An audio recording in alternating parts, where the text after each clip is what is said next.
Welcome to the Wolf Connection podcast. I'm your host, John Kalfa. Let's talk about some wolves. Joining Stephen and myself today, she is one of the wolf watchers who we didn't get to speak to when we were in Yellowstone, and she is a wolf advocate as well. Laurie Lyman. Laurie, pleasure to speak with you.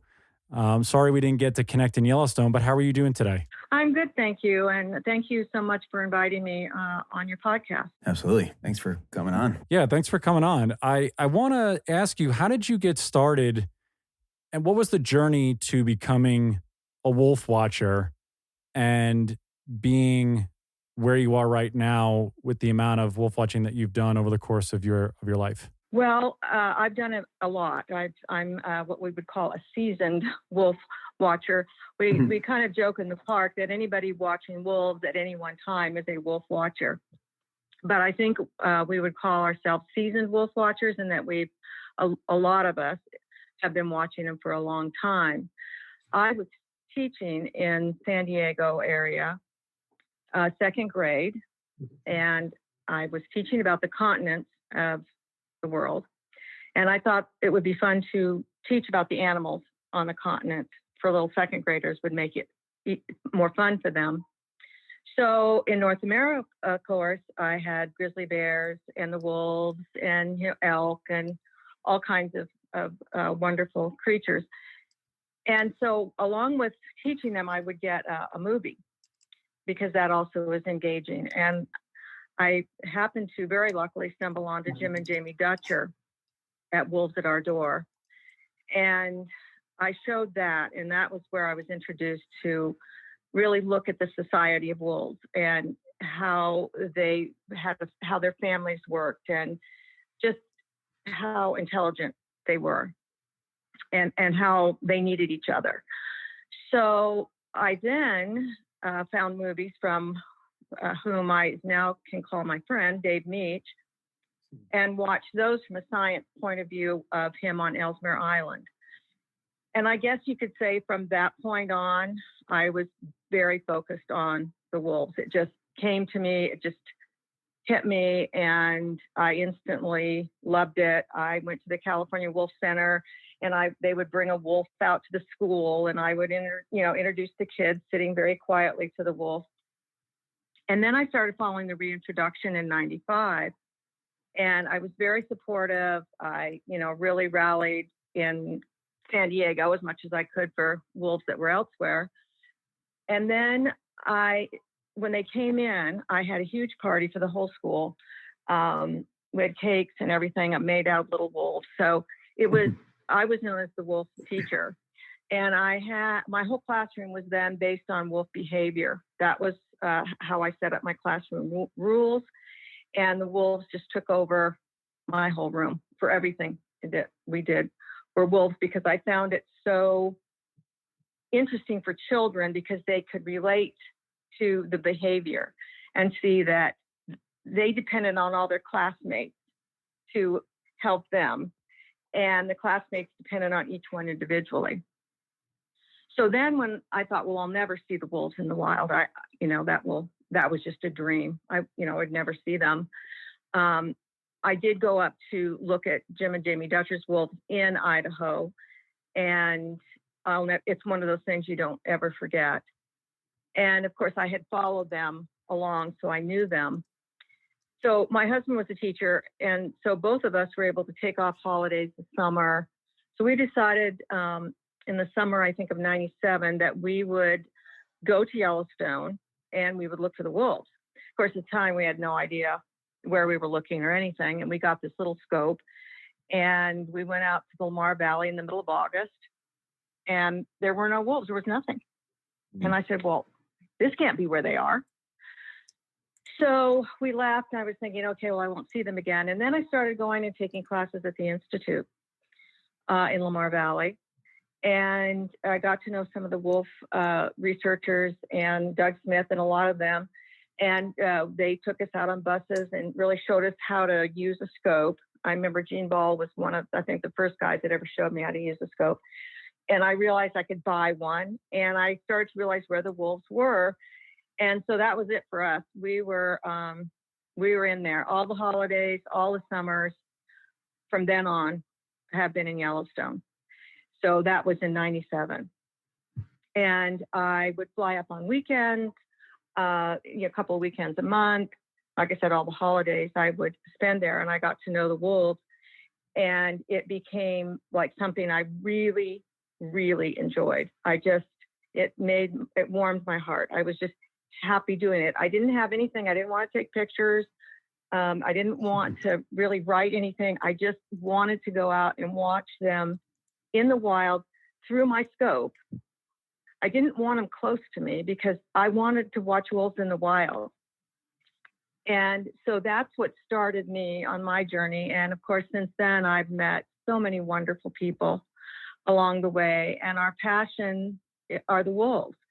And so that's how I came to start going there. Eventually, I retired, and in 2005, I moved there so that I could continue watching the wolves. And it was one of my dreams. Was so lucky. I was a teacher. I loved it. And I equally loved watching the wolves, and I'm lucky to still be able to do it today. Wow, that's incredible. And you mentioned Jim and Jamie Dutcher. And for those who don't know, you can read about that backstory. I think the book's called Living with Wolves. I've read it before. It's incredible. I'm just curious, what was the dynamic of those wolves and humans in the scenario of Jim and Jamie Dutcher's ecosystem they essentially created there? Right.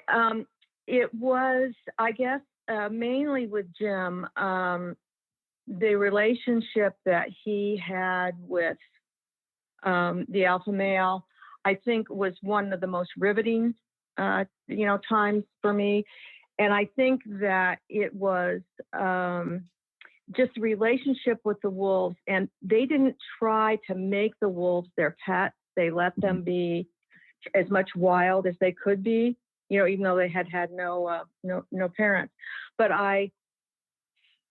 there was just a sense about me. I don't know what it is. I'm interested in people. Mm-hmm. And that's, I think, one reason I love being a teacher. And I'm always interested in the person. I always wanted to know where my students, I wanted to know their parents. I wanted to know their siblings. I wanted to know, all kinds of things about them.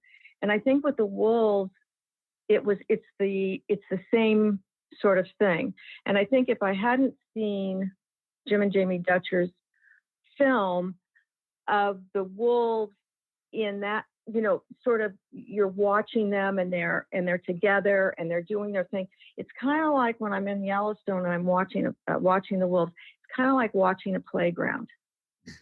And so it kind of captured it's what captured my interest, I guess, was, watching Jim. And I think that with the wolves, when you're watching the pups, they're like in the sandbox. And you're watching the yearlings, and they're like the kids out playing soccer, 3rd and 4th graders. And right. Then you have the 6th through 8th graders are sitting over here talking. So it was through Jim and Jamie's film that I could see these different behaviors of the wolves and how they interacted inside the pack.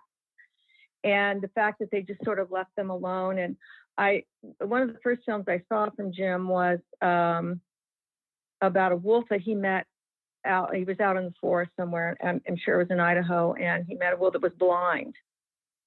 And he brought in a whole hospital thing and trapped her and put her and fixed her eye and then let her go. And I just always, I don't know why, I just always thought that was just such a cool thing that he did and so heartwarming. And so I think that through them, like I said, if it wasn't for them, 06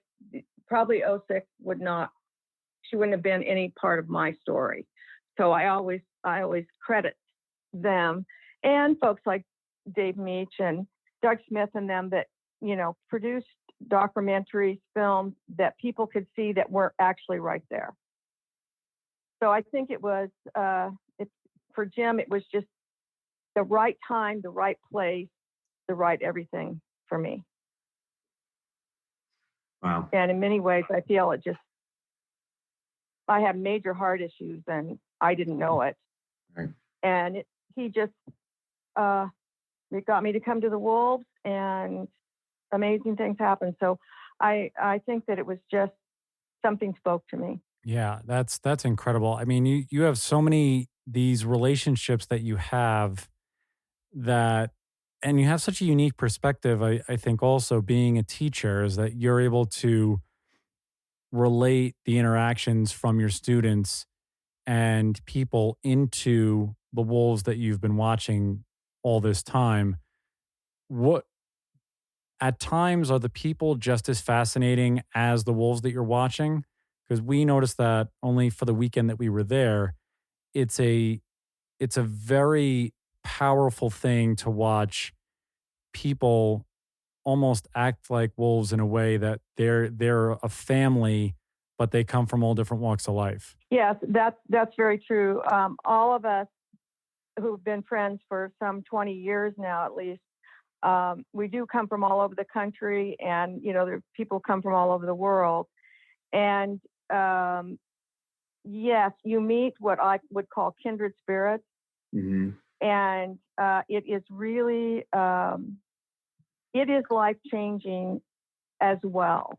I think it's even more than sharing the same passion. I mean, it is a passion that we're sharing.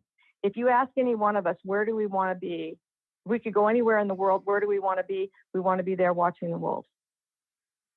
And so it's that, and it's watching the wolves, and it's not doing anything else but just watching them and studying their behavior. And I one of the reasons I enjoy the wolves so much, and of course sharing the time with Rick, we've been able to go back and forth about a lot of things, but I like to identify the wolves more on what they do and what I see than what color they are, or some identifying mark.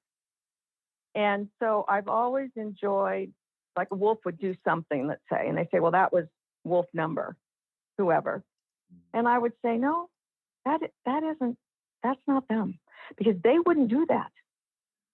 That's not their personality. And that's what I did with my kids as well. When I taught school, it was just knowing them on a deeper level, kind of, I guess.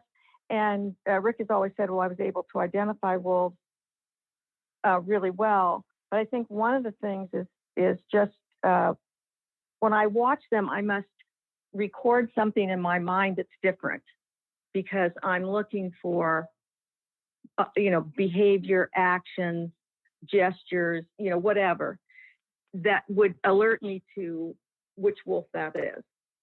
And I think that's what allowed me with 06 to really get into her.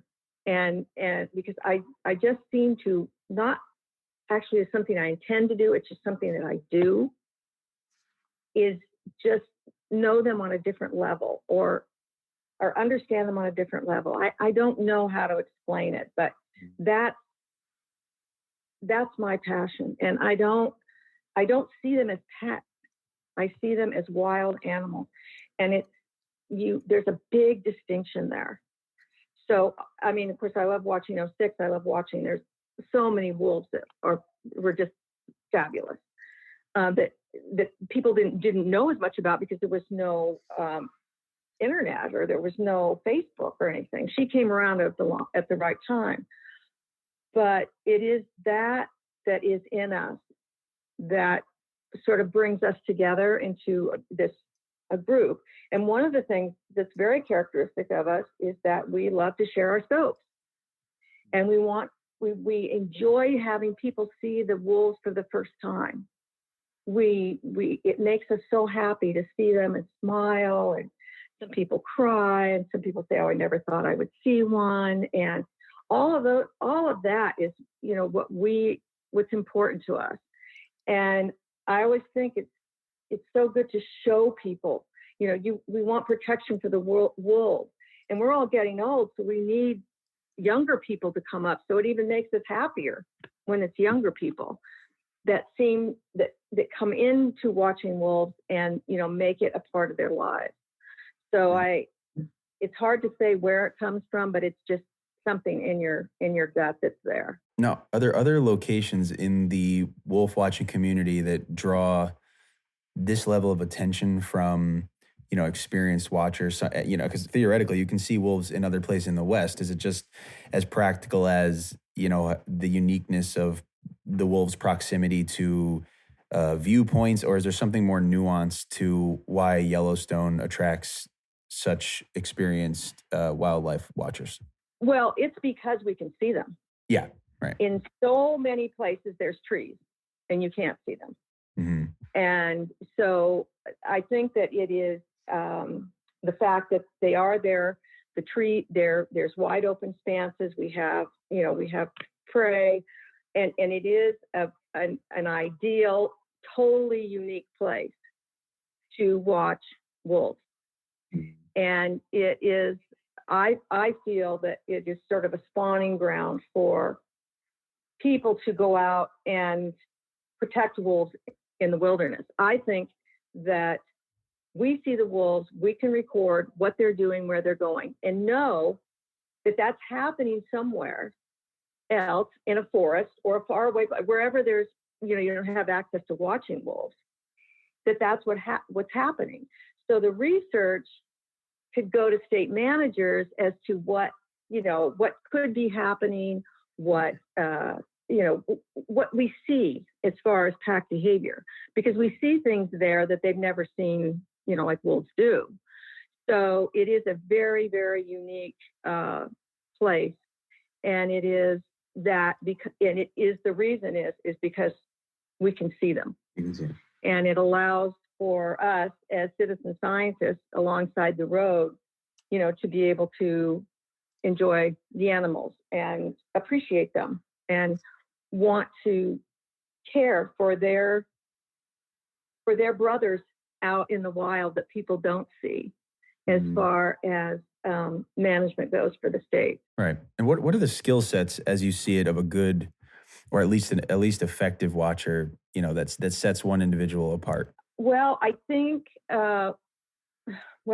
one of the main things, of course, is you really have to want to watch the behavior. And one of the things that I am a strong advocate for is, my whole thing is I want to watch them in their world. I want to watch them in the wild. And that if I have to look at them with my scope 5 miles away, I'm happy.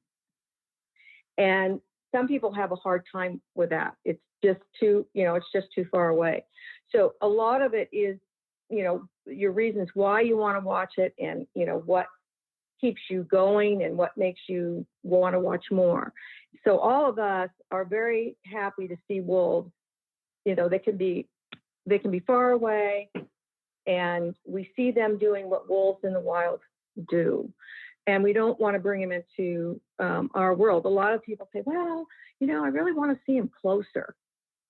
And I just say to them, well, but if they're closer, they're not in the wild. Mm-hmm.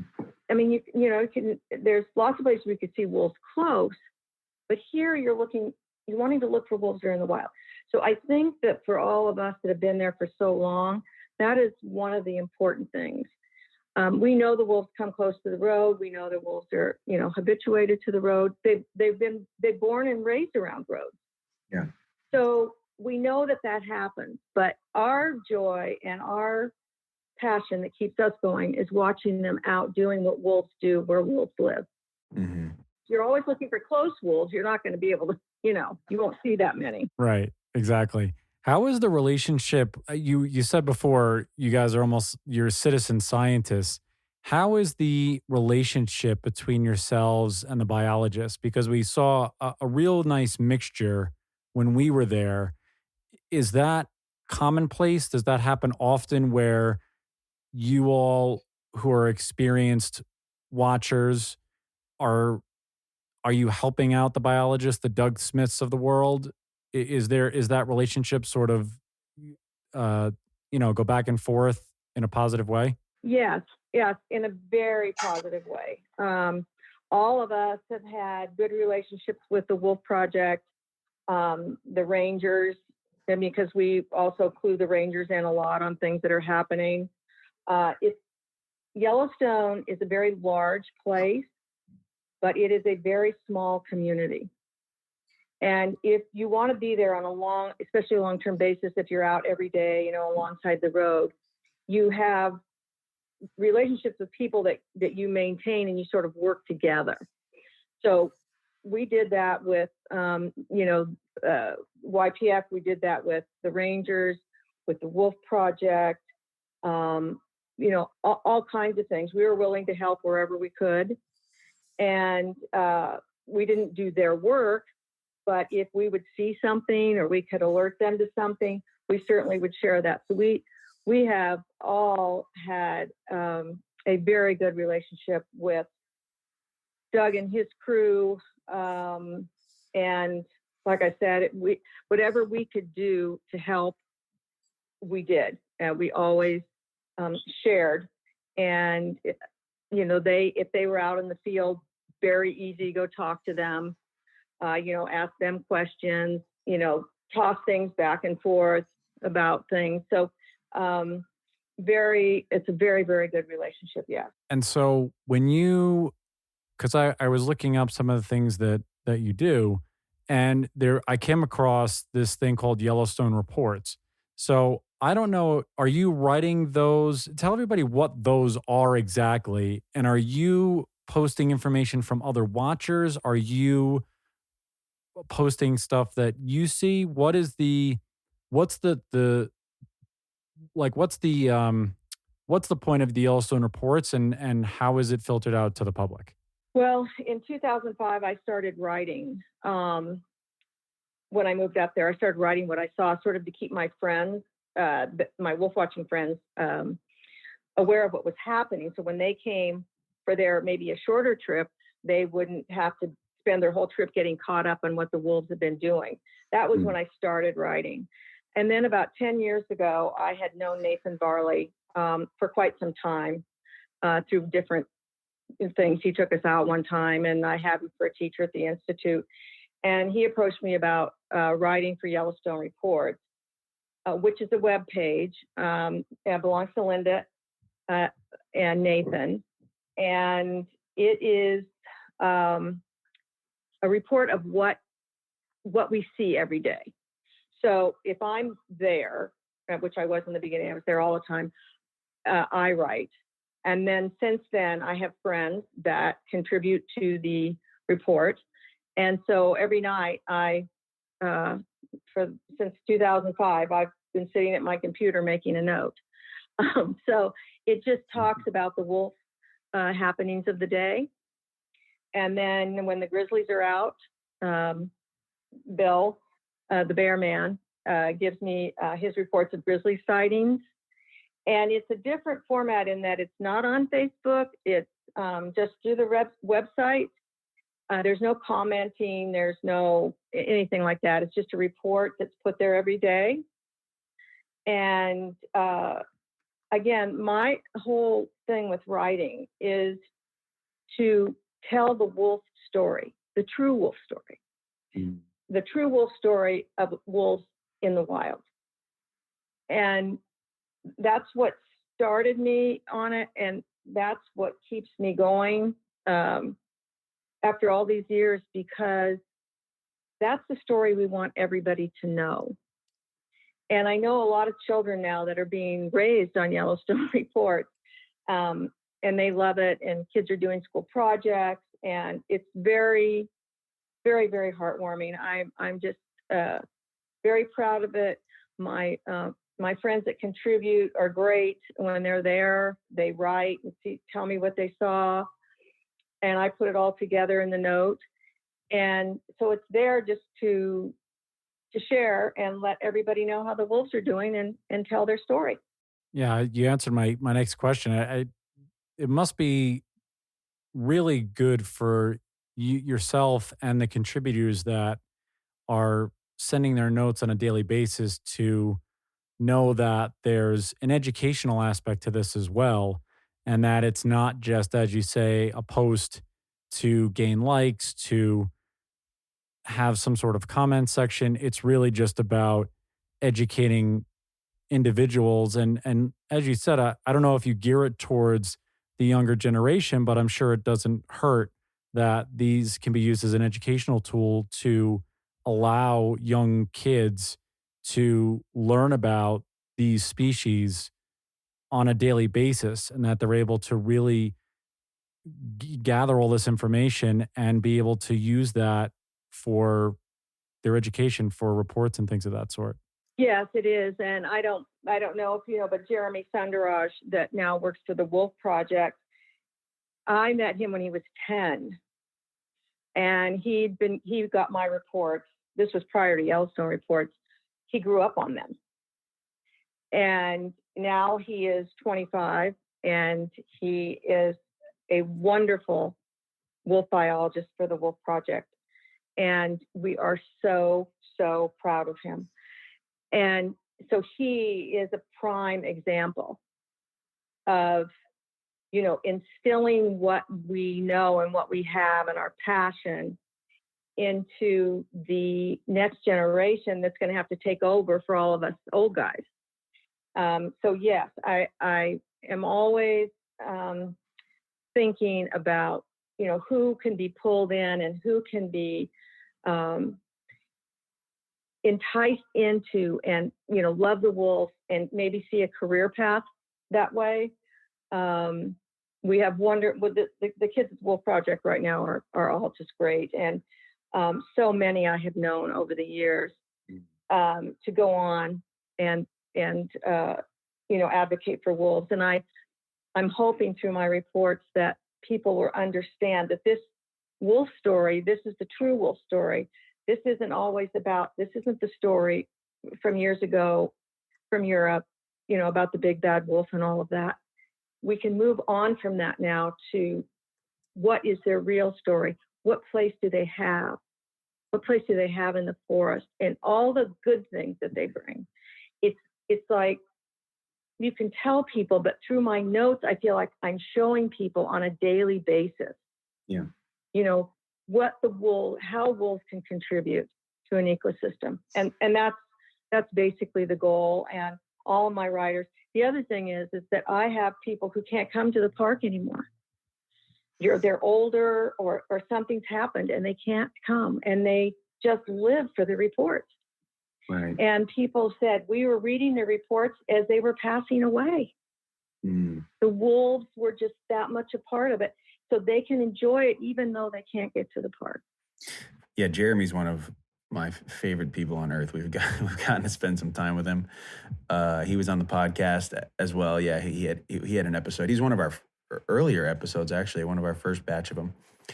We got to spend some time with him in Yellowstone. He's one of the greatest people out, and he is incredibly intelligent, and his perspective is so wholesome and refreshing. And if he was influenced at all by these writings, that to me is a big plug for the site and its contents. Yes, he was. Well, like I said, I've known him since he was just a little boy, and I've watched him grow up, and he never lost sight of his dream. He just kept going, and he said, no, this is what I'm going to do. And sure enough, there he is. There he is. Man. So we're all very, very proud of him. And he is a wonderful example. And I just hope that there's, other Jeremys out there.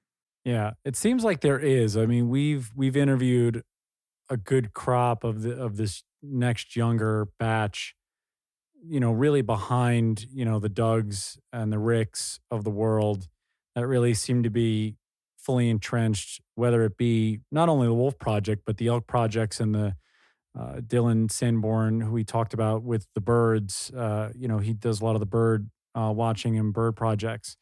And it's really fascinating to see, even if you just get a handful that are really into it and really helping the cause, that's a handful now that can hopefully go to the next handful and so on and so forth.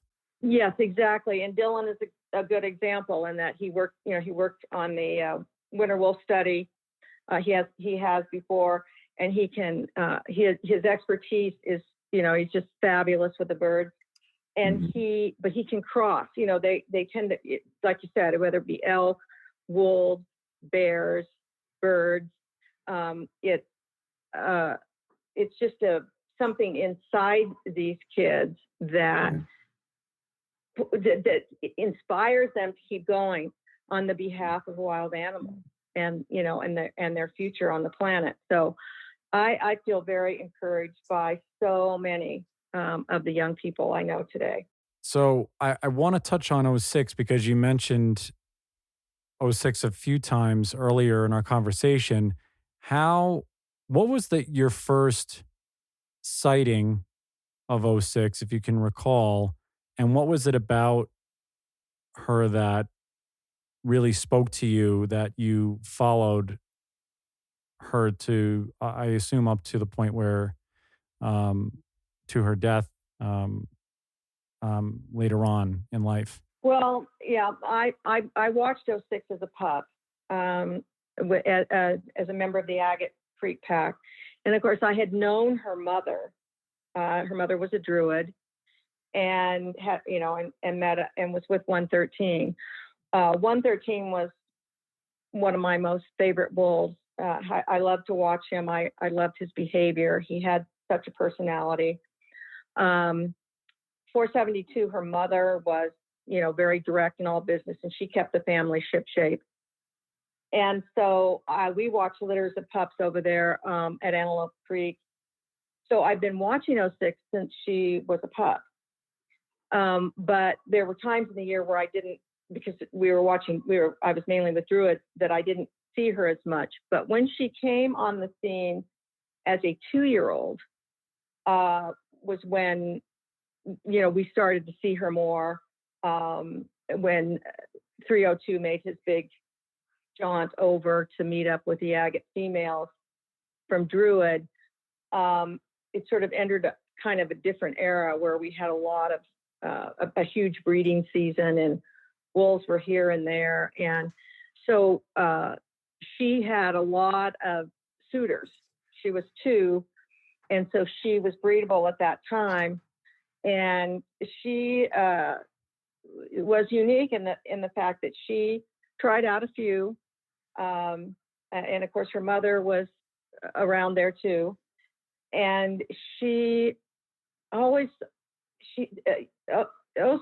sort of just had this mind of her own. And she had a sister, and we called her '07 because she was a yearling. And then, well, what happened was we were saying 2-year-old and 1-year-old, and it was too hard to always be saying all those words. So I named her, so I started calling her '06 and the other female '07. So it made it easier. So we knew who we were talking about, having no idea that she would keep that for her whole life. But she was always interesting to watch. She was her own wolf, which we've had a few that are just like people, and I just found her really interesting because I could watch almost like what she's thinking and what she was going to do. And she was so tactful, and she was so smart. And she didn't care whether anybody else agreed with what she was doing. She did it anyway. And so from way back, I guess, mostly watched her from when she was about 2 years old. Yes, up until she died. And I'm trying to think, was that 2012? I think. So she was just a fabulous wolf, and she, and like I said, she hit the same time Facebook did, and she had this fabulous story, and she had wonderful parents, and so the whole thing is about this, like it's watching a person that you, like Jeremy, just know they're going to be successful, and she was, she did a really good job. What do you think, from your perspective, was the reason why specifically '06 took off in circles outside of the wolf community? You mean, why did she go out of the park? No, why was she? Because she was really she seemed like this beacon because it seemed like she is the first wolf that everybody, it seems like if you start learning, I guess, I don't want to say the lineage, but '06 is the wolf that really captures people's, I feel like, attention if they're just getting into this. Maybe so now, maybe I'm wrong, and correct me if I am, but she is just this beacon of wolf legacy, really, where she's the starting point, and then you go and you figure out all these other packs and other wolves that she's really the starting point. Why do you think that is?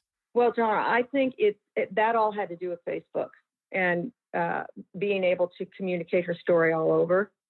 Because wolves before her, 21 and 42, her grandmother, her grandparents, they would have been the same if they would have had the information broadcast about them. So yes, she was a wonderful wolf. She was unique in so many ways, but 21 and 42 and 113 and three, all of them were, unbelievable wolves, and their stories are huge. And the things that the behavior that they had was unbelievable. Now, '06, as far as I didn't start watching until like 97 and 98. And so I wasn't around as much for 21 and 42, but I know from people that come before me, it was epic. It was just fabulous. You can see in Rick's book, they had a story. But '06, she came from a Druid mother, a Nez Perce father. She had all their qualities. But not only, she was an alpha female. She was an alpha female to the nth degree. But a lot of her siblings were also. I just find from that their litters of 472 and 113 had were like born leaders. And that's the way '06 was. She went out, she sort of lived life on her terms. She went and picked up the two 755 and 754. Maybe not the two others would have chosen, but she knew what she was doing, and she did it. She didn't care what other wolves would do. She just did what she did, and she made really good choices and all of that. But we were able to document all of that. I was writing night after night after night after night after night of her story. And it was just one, big thing right after the other. So, but I won't say that it was necessarily any bigger than wolves before her. It was just that she had the platform. And no doubt about it, she's one of the greatest wolves that we've ever watched. But I do think that a large part of that is, when she lived and the fact that her story could get out there and reach everybody all over the world. Now, after she was killed, Montana instated a wolf hunting ban for some short period of time, and maybe a buffer zone around the park or something. Is that accurate? Can you speak to any of that? What the states? I'm sure they had some biological or scientific reasoning for it, or was it purely just because of public reaction? Well, a large part of it's public reaction. Yeah. Yes. It was, huge, absolutely huge, way bigger than what I ever, thought it would be. Montana has always been, in the past, has been, better about giving the wolf advocates a seat at the table. I think they tried to come to some number that, they could, get every year and, a quota. And they have been more willing to work with the wolves than Idaho or Wyoming. '06 went out to Wyoming because she could, because there had been a zone there where there was a large amount of wolves just out of the Yellowstone border towards Wyoming. And when any of the wolves would leave the park and go into that zone, there were wolves there that would either kill them or send them running back to Yellowstone. Right. And then there were Yellowstone wolves that were out there that had gone out there and established a pack and, everything. But they had a hunt there in Wyoming and took out a lot of those wolves there. And so people always say to me, well, why did she go out there? And I said, because she could.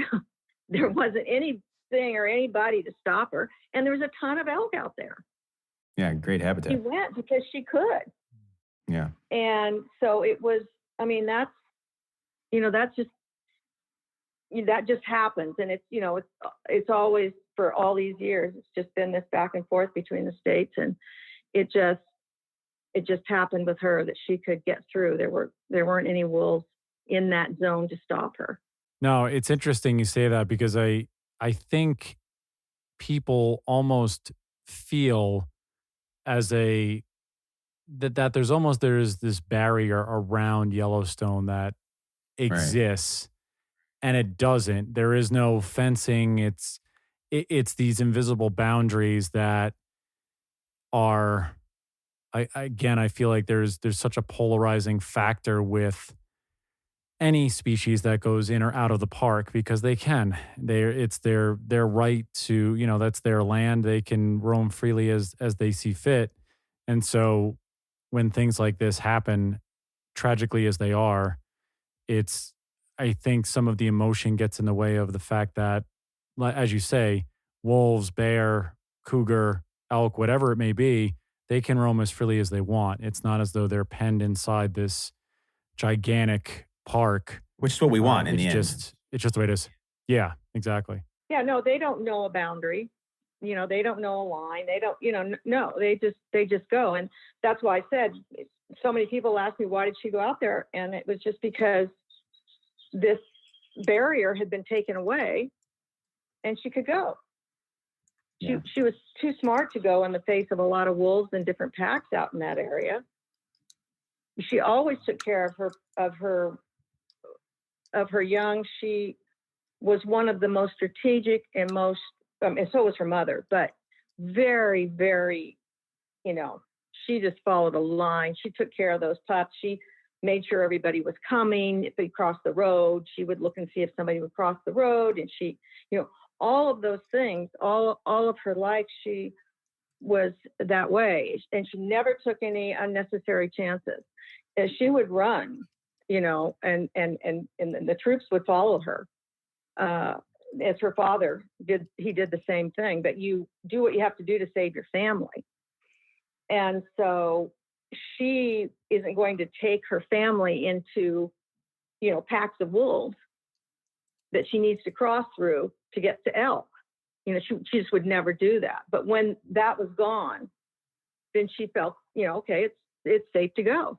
Yeah, and like you were mentioning before, which is just you want to see wolves in the wild, and right.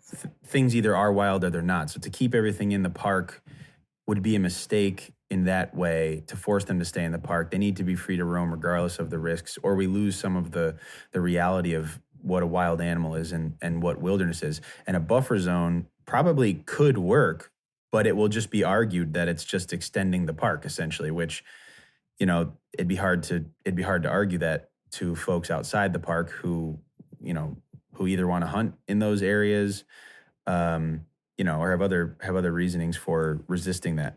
Right, and it is something. Of course, the animals don't know, and a lot of that is from state managers in that sense to know when the wolves are most likely going to be roaming. Right. According to where their prey base is at the time, and right. And I kind of always felt maybe that Montana, in a way, was a little bit more aware in the past of that. If elk go out of the park in the wintertime and elk are what the wolves eat, then are they probably going to follow the elk? So it's taking all that into consideration. Yeah.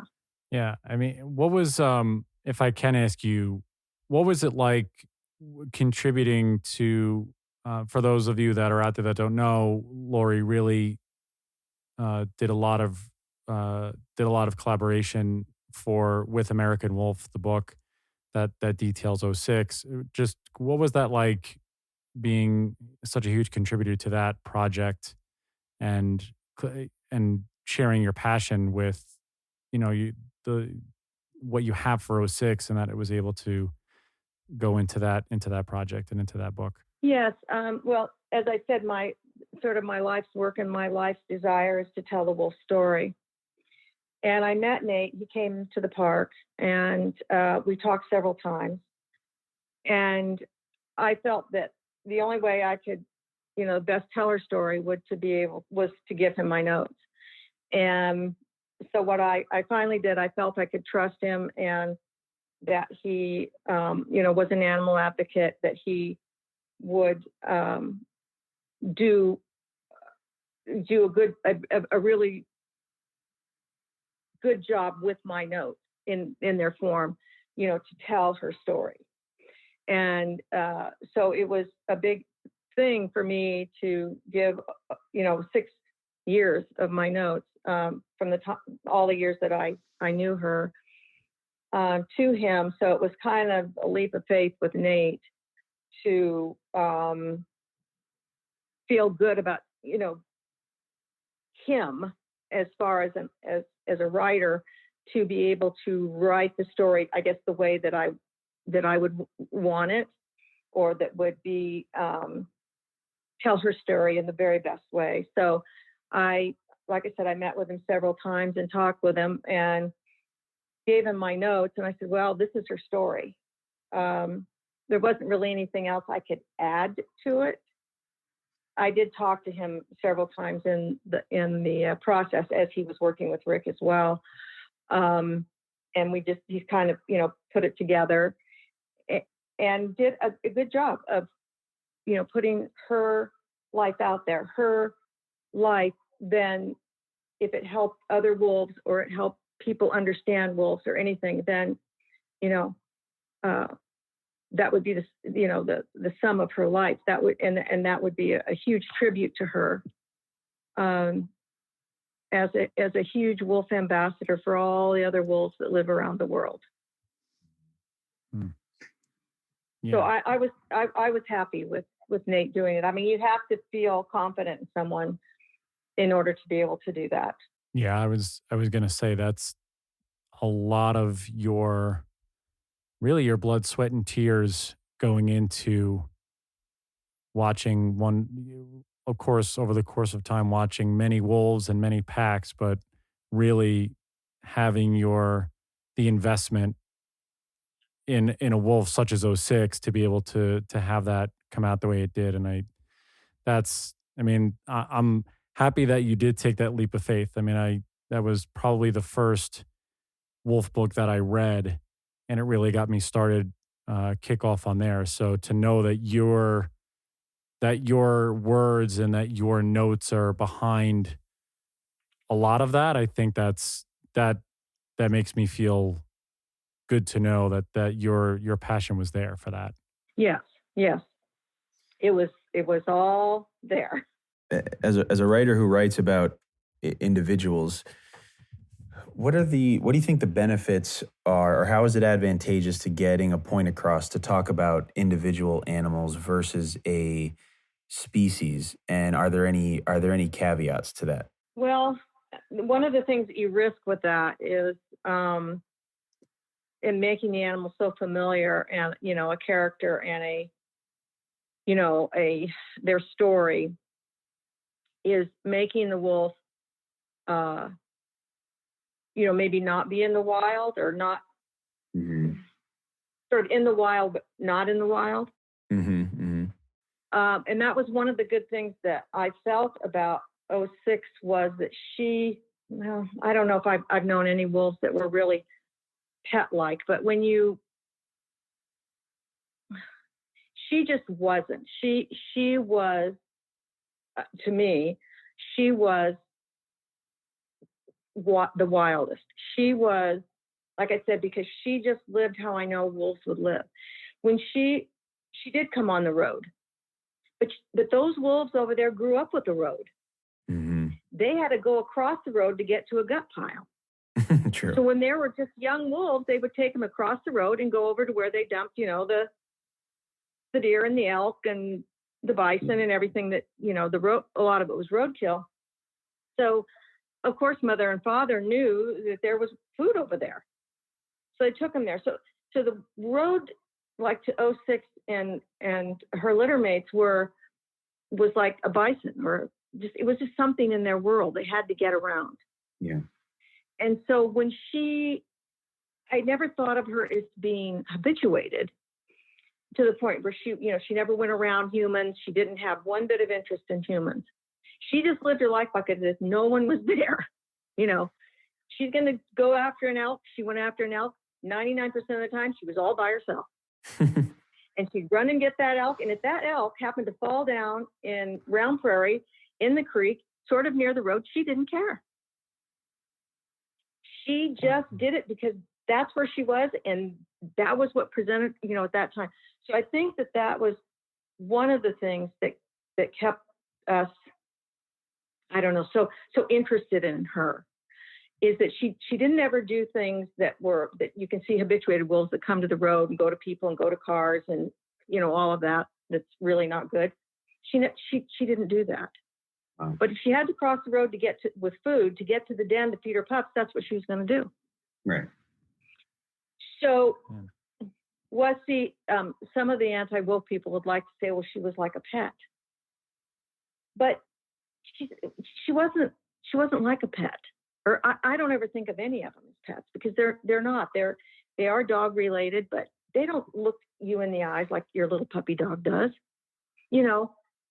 They're far removed from that. So, but there is a tendency by some to kind of get them to be pet-like. And there were wolves like 302 who, he would run behind us so that 21 couldn't get him. He was chasing him. So, I would say those wolves are sort of more people savvy. 06 wasn't like that. She didn't care if people were there or a road was there or whatever. She just had to do what needed to be done, at the time. But it is hard, and it's kind of a battle that we kind of fight out when we're out in the field and watching the wolves. People say, well, that's kind of like a pet, or, and I'm thinking, no, it's not. It's like some people say, if there's a pack who, like the Mollies came over, Molly pack in Pelican Valley, and they killed a lot of wolves, and they did things that made people really upset because we're wolves, that we've been watching for a while. But the bottom line is, there's nothing wrong with those wolves. It's just wolves being wolves. And that's why I say I never mind if I see a wolf conflict or a wolf on wolf things. I've seen wolves get killed many times. It's wolves being wolves. This is what they do. And that's what I'm interested in. Right. It isn't, and a lot of us don't have that protectiveness of, this is this wolf or this pack. And, for us, it's just interest in what they're doing. Yeah. And all other facts aside, John and I can tell you with just a complete assurance that even a wolf that has been domesticated makes a terrible pet, just so everybody knows. Oh, absolutely. Absolutely. It is, I have known people that have had them, they love to come and tell us in the park that they have, a wolf or a wolf dog. And I always say, well, how do you manage? And so many, I've even known people that drove them out to the country and let them go, which is just the worst thing you can do, So it is, but when we go on and on and on about a wolf like 06 and everything, a lot of the anti-wolf people will say, oh, that's your pet, and there's nothing, there isn't anything you can do. Just, that's who they are, but they are not, from all of us that watch the wolves all the time, they are not in any way, shape, or form our pets. Right. They're the wildness in all of us. No, I agree with that. Stephen's absolutely right. We encounter that all the time up here. These are These are a species that's not supposed to be domesticated or in a home by any stretch of the imagination. What advice can you give to anybody, by the way, Laurie, if someone wants to do what you're doing, how do they get involved as a wolf watcher and to be part of this, even the Yellowstone reports? If someone was to listen to this and say, where can I go to, even inquire about doing this? Where would you point them to? What's the advice you would give them? Well, I think Yellowstone Reports is a good place to start.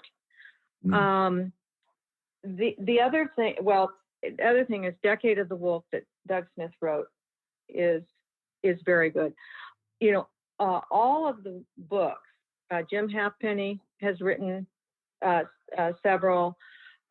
All the books from the early days, Rick's books, Wolf 8, 21, he's got 302 coming out. It's wonderful back history.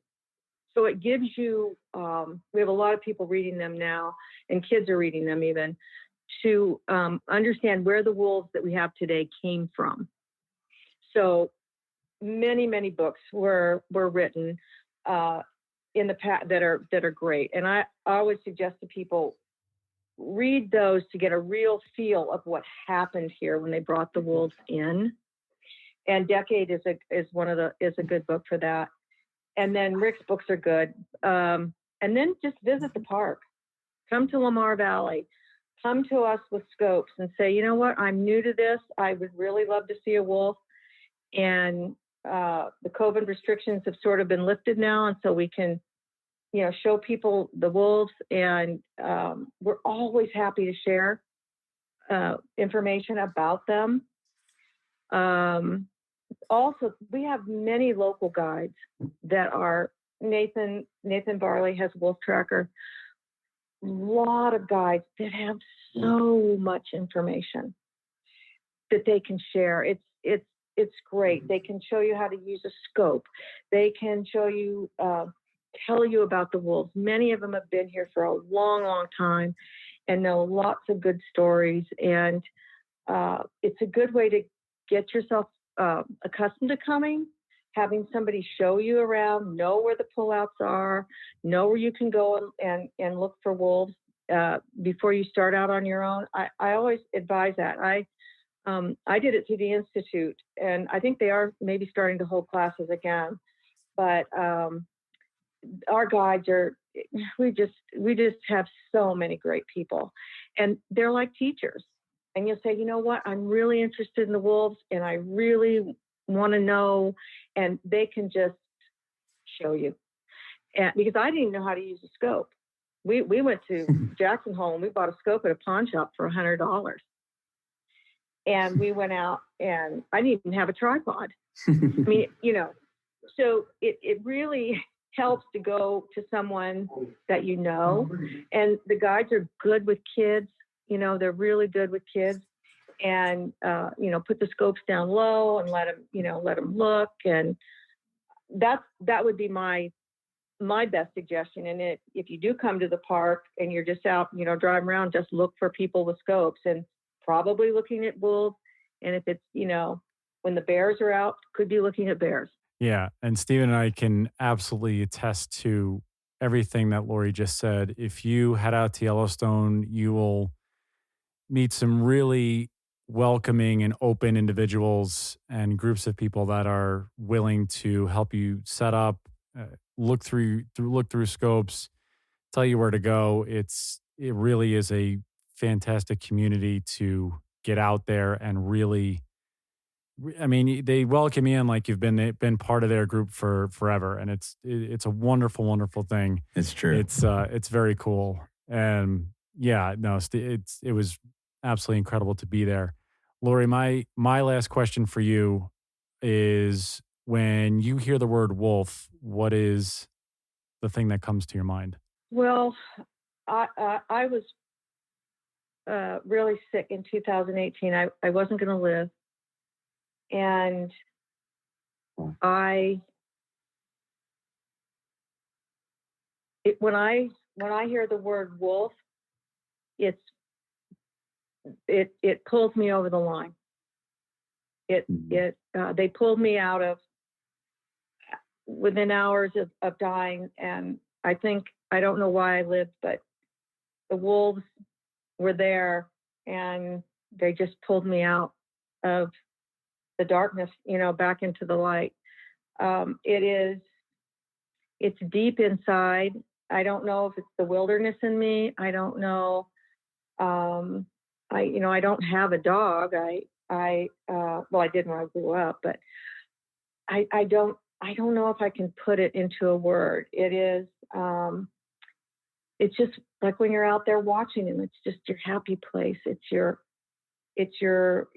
comfort place. It's just where you want to be. I hear people talk about music a lot of times, just saving them. And I wonder if sometimes it isn't that same thing. It's just watching them and understanding their lives.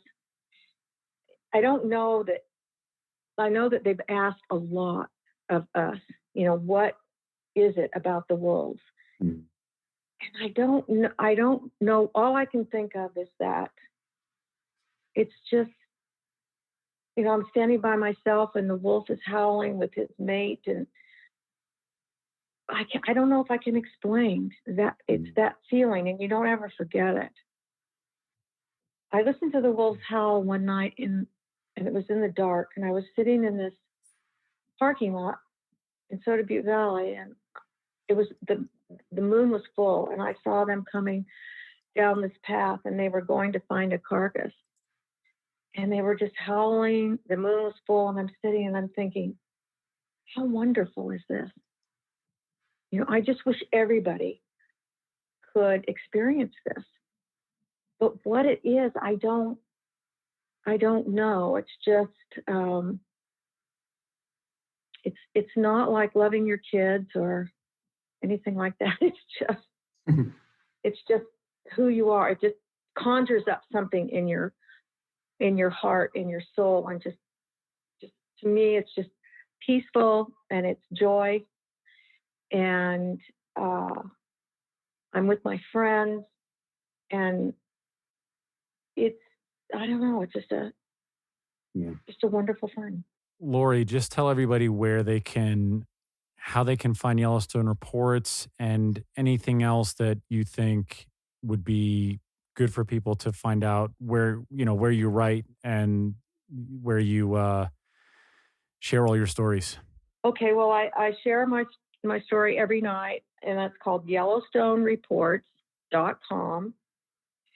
It's a $20 a year membership, which is you get a report every day, so it's not expensive, and it has other things about Yellowstone as well. It has other writers, and Nathan puts a lot of news updates, park releases, things like that on it. So it's not just my report, but my report's easy to go to, and I tell you what's happened that day, what the weather was like, and how cold it was. And a lot of times we're standing out there in minus 50, which a lot of people don't want to do, but at least you know what happened that day. Yep. And that's the other thing. The wolves, it's so cold. I mean, it's so cold, it's beyond cold. But we all have clothes and everything that you eventually work out. And it's wonderful. It's minus 50, yes, but look at those wolves on that snow. It's when they're the most beautiful. They're full coats, everything. It's just the snow is great. But you have to be able to be out in it. But anyway, that's my info. And like I said, all the publications from Rick and Doug Smith and Jim Halfpenny and all the wonderful, wonderful writers about wolves and wolf behavior. There's a lot of it out there, and it's fun to learn. And we're certainly willing out there in the field to stop by and tell us that that you want to see the wolves and you want to know about the wolves, and we'll be happy to help you. Yeah, for anyone who's not on this website already, there are just some I'm just looking at the headers of these articles. They look super interesting. I would highly suggest everyone get over to this website. I see a lot of stuff about scientists urging the Biden administration to restore federal protections. That's got to be a really interesting one that I really want to read. Lots of goodies about grizzlies, elk calving seasons, everything. Owl research. What else do you want? Yep. It's just got a sort of a plethora of information and a lot of excellent writers. And so it's definitely a deal.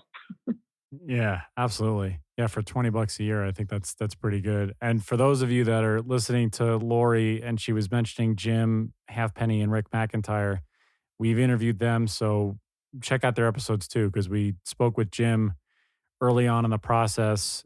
His episode was fantastic, and Rick spoke about Wolf 8 and Wolf 21, and we have to have him back on when his next book gets released, I think in the fall at some point. So there's a plethora of information everywhere. Yeah, October, I think is what he said. Laurie, this was great. Thank you so much for sharing your stories, sharing your passion, and just giving us an insight into what wolf watching, what goes into everything about it. And it was just wonderful to talk to you. Thank you so much for your time and being a part of this. Yes, thank you. Oh, you're welcome. Thank you so much. You're welcome. Pals to all of you out there, and Stephen and I will be with you next time. Bye, everyone. Bye-bye. Looking to support Wolf Connection or sponsor one of the wolves in our pack? Just go to wolfconnection.org, click on the Donate tab, and find out more information.